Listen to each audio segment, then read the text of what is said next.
यह डिक्टेशन 100 शब्द की गति से अमर उजाला समाचार पत्र के संपादकीय पेज से है।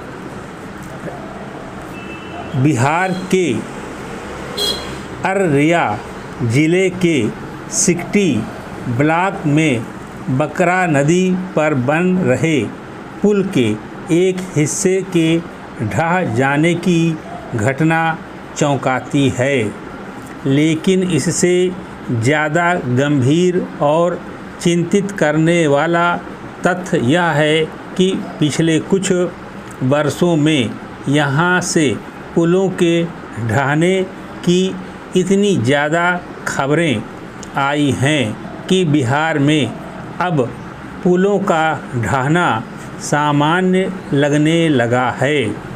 इससे राज्य सरकार की छवि पर भी गंभीर सवाल खड़े होते हैं। सवाल इसलिए भी खड़े होते हैं कि कुछ ही महीने पहले मार्च में सुपौल में कोसी नदी पर एक निर्माणाधीन पुल के 3 स्लैब गिरने से एक मजदूर की मौत व 8 लोग घायल हुए थे।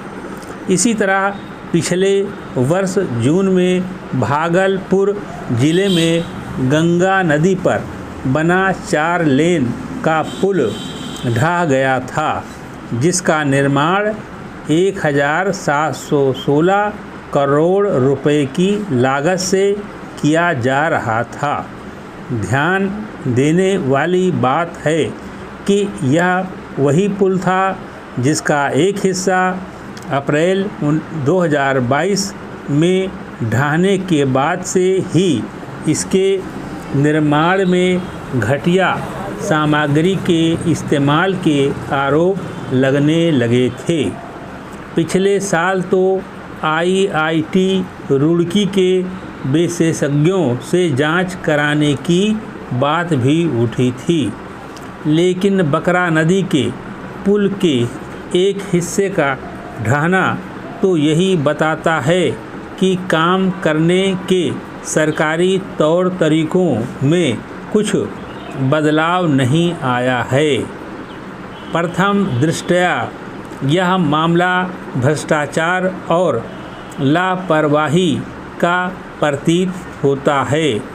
ऐसे पुलों का निर्माण निजी ठेकेदारों द्वारा होता है, लेकिन जिम्मेदारी अंततः सरकार की होती है। जब इस तरह की दुर्घटनाएं होती हैं तो यह सवाल उठता है कि आखिरकार विकास परियोजनाओं की गुणवत्ता की निगरानी कैसे की जाती है। बकरा नदी पर पुल जिस तरह से भरभरा कर गिरा, उससे साफ प्रतीत होता है कि पुल निर्माण में घटिया सामग्री का उपयोग किया गया।